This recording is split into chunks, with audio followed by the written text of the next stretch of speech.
네, 안녕하세요. 멘탈리전부다의 철이형입니다. 네, 10월이 시작되었습니다. 주식시장은 첫날부터 상콤하게 시작을 했는데요. 3대 지수가 모두 강하게 상승했고 다우와 S&P는 장중 3%를 돌파할 정도로 강한 상승세를 보였지만 장 막판 차익 실현 매물이 나오면서 2% 중반대로 상승하며 마무리되었습니다. 10월은 역사적으로 강세장으로 전환되는 타이밍입니다. 지난 수십 년간의 역사를 돌아보면 다우와 S&P는 모두 9월에 강한 약세를 보인 뒤 10월부터 연말을 향해 강하게 반등하는 모습을 보여왔습니다. 아마도 9월에 대부분의 펀드들이 실적을 마감하기 때문에 8월과 9월 매도세가 집중적으로 나오고 10월부터 다시 매수에 들어가기 때문인 것으로 추측되고 있습니다. 특히 S&P는 9월에 7% 이상 하락할 경우 한 번도 예외 없이 상승 전환되었다는 전례가 있는데요. 바로 지난 분기가 거기에 해당하기 때문에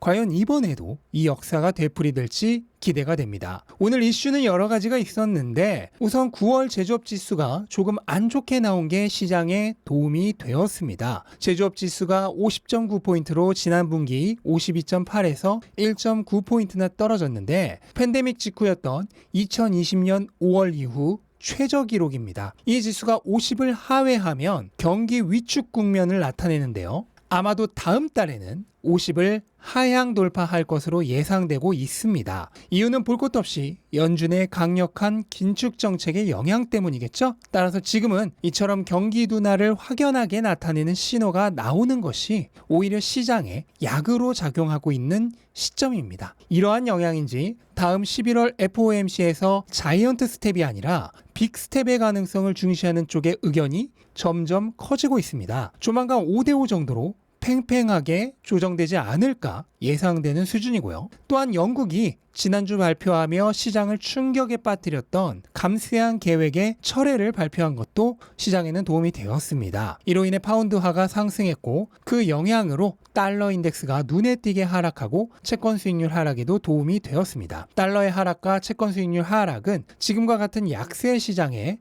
너무나도 반가운 소식이죠. 다만 오펙 플러스가 하루 10억 배럴 이상의 대규모 감산을 할 가능성이 제기되며 유가가 급등한 것은 조금 우려사항입니다. 하루 만에 5% 이상 상승했는데요. 만약 실제 감산 계획이 확정된다면 더 오를 가능성도 있습니다. 최근 그나마 유가가 지속적으로 하락하고 있는 것이 유일하게 좋은 뉴스였는데 유가가 다시 상승한다면 겨울철 불확실성 증가의 최대 이슈가 될 가능성이 있습니다.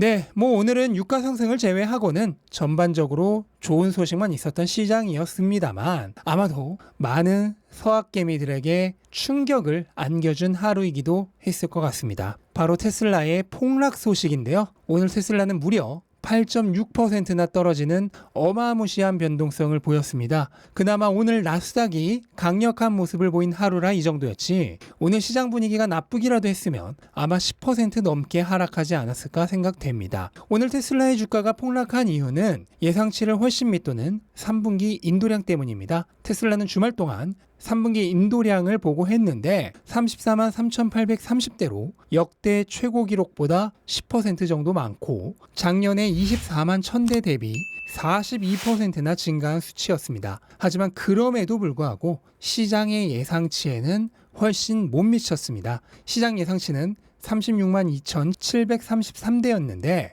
거의 2만 대에 가깝게 시장 기대치에 미치지 못했습니다. 이 정도면 거의 어닝 미스에 가까운 수준이죠. 차량 인도대수가 기대에 못 미친 원인에 대해 테슬라는 분기 말 피크 타임에 합리적인 비용으로 운송을 확보하기 위해 단행한 운송 과정의 변경 때문이라고 설명을 했습니다. 변경 조치가 차량 인도에 걸리는 시간을 일시적으로 늘렸을 뿐이며 다음 분기에 고객에게 배송될 거란 얘기를 했는데요. 실제로 생산량 자체는 나쁘지 않아서 기대치였던 37만 대에 거의 부합한 36만 6천 대 정도를 생산을 했습니다. 작년에 23만 8천 대 대비해서도 50% 이상 증가한 생산량이고요.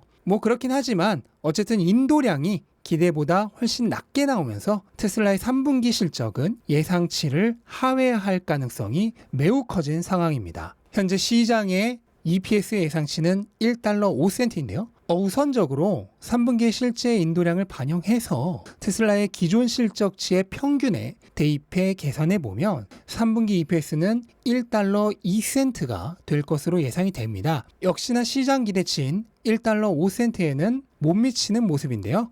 인도량이 기대치보다 훨씬 낮았던 걸 감안하면 그래도 충격적인 수준까지는 아닙니다. 하지만 테슬라의 경우는 원래 전문가들의 컨센서스보다 실제 투자자들의 기대치는 더 높습니다. 아마 3분기도 실제의 기대치는 1달러 10센트 이상이지 않았을까 생각이 되고요. 따라서 이번에 발표된 낮은 인도량으로 인해 3분기 실적은 시장의 기대를 확실하게 하회할 가능성이 높고 오늘의 주가 하락은 그 예상치의 하회분만큼 미리 빠진 것이라고 보시면 될 것 같습니다. 주식의 적정 가격을 한마디로 표현하면 미래 가격을 현재 가격으로 환산한 것입니다. 그리고 시장 가격은 여기에 추가적으로 투자자들의 희망과 불안을 반영해서 프리미엄 또는 역프리미엄을 대입합니다. 분위기가 좋을 땐 희망이 반영되며 미래 가격의 현재 가격 환산분보다 시장 가격이 올라갑니다. 반대로 분위기가 나쁠 땐 불안이 반영되면서 현재 가격보다 시장 가격이 내려가는 역프리미엄이 발생합니다. 그리고 지금과 같은 상황은 볼 것도 없이 역프리미엄이 주어지고 있는 상황이겠죠? 그런데 이번 분기 인도량이 예상치를 하회하면서 미래에 대한 불안감이 증가했고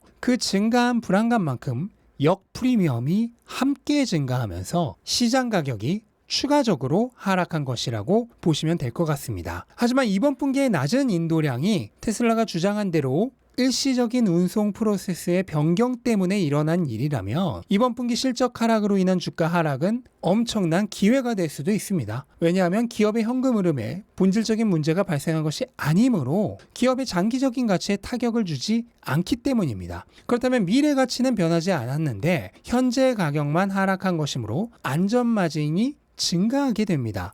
그 얘기는 테슬라의 시장 가격이 더욱더 메리트 있는 가격이 되었다는 뜻입니다. 물론 이것은 실제 테슬라의 주장대로 이번 분기의 낮은 배송량이 일시적인 현상이란 것이 확인되어야 확신할 수 있습니다. 만약 이번 분기만의 문제로 끝나는 것이 확인이 된다면 펀더멘털에는 문제가 없는 거겠죠? 그러나 4분기에도 마찬가지로 예상을 하회하는 저조한 인도량을 발표한다면 그때는 실제로 수요에 문제가 발생한 것이 아닌지 진지하게 검토가 필요합니다. 또한 그렇게 된다면 수요가 줄어든 것이 경기 침체로 인해 사치품에 대한 수요가 줄어들면서 모든 자동차 회사 그리고 모든 임의 소비재의 수요가 함께 줄어들며 발생한 현상인지 아니면 테슬라만 유독 줄어든 것인지도 확인이 필요합니다. 만약 경기 둔화로 이미 소비재의 수요가 전반적으로 줄어든 것이라면 그로 인한 주가 하락 역시 기회입니다. 장기 투자자는 경기 사이클을 초월한 기간 동안의 미래 가치에 투자를 하는 것이기 때문에 기대하는 기업의 가치는 불황기라는 몇 년간의 기간을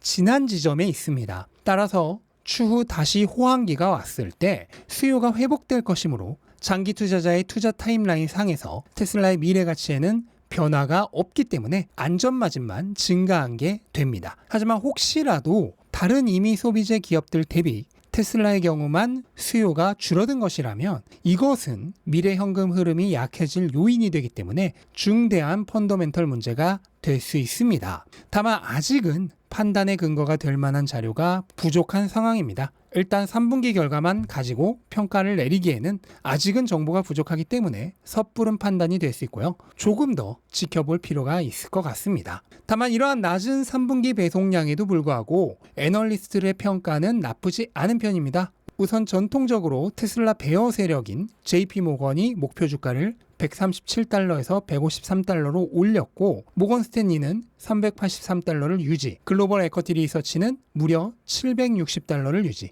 트러스트 시큐리티는 333달러에서 348달러로 목표 주가를 상향했습니다. 애널리스트 전체 평균은 307달러로 현재 주가보다 25% 이상 높은 상황입니다. 이렇게 되면 중요해지는 건 두 가지인데요. 일단 10월 19일에 있을 3분기 실적 발표에서 높은 마진율을 유지하며 비록 인도량은 예상치를 부합하지 못했지만 실적만큼은 예상치에 부합하는 모습을 보여야 하겠고요.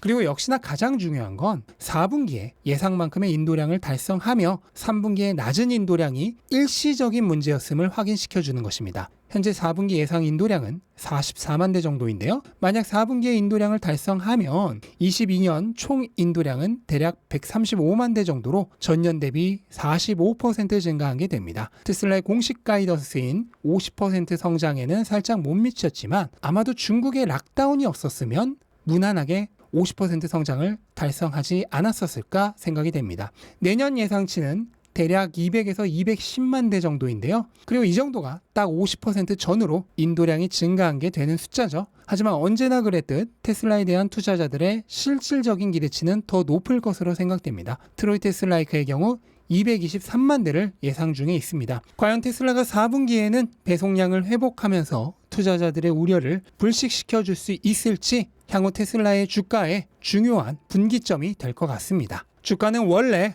온갖 뉴스와 잡음 그리고 투자자들의 갈등 속에서 표류하는 난파선처럼 떠돌게 되어 있습니다. 얼마 전 증산철의 소식이 나오면서 급락했던 애플만 봐도 알 수가 있죠. 세계 1위 기업임에도 이런 시장의 속성 앞에서 결코 자유롭지 못합니다. 쏟아져 나오는 이슈에 파묻히다 보면 오로지 눈앞의 주가 움직임만 보면서 투자를 하게 됩니다. 마치 돋보기로 땅바닥을 보면서 걷는 것과 같습니다. 이렇게 하면 어지러워서 얼마 가지 못합니다. 돋보기는 치워버리시고 멀리를 보고 걸으시기 바랍니다. 그렇다면 어디에 눈을 두고 걸어야 할까요? 바로 자산의 미래가치입니다. 자산의 미래가치가 분명하다면 나의 시선은 또렷하게 목적에 집중될 것이고 집중되면 모든 소음들은 인식에서 사라질 것입니다. 만약 소음에 휘둘리고 있는 투자자라면 집중하지 못하고 있는 것입니다. 여러분이 투자하고 있는 자산에서 분명한 미래 가치를 보셨나요? 그렇다면 그냥 묵묵히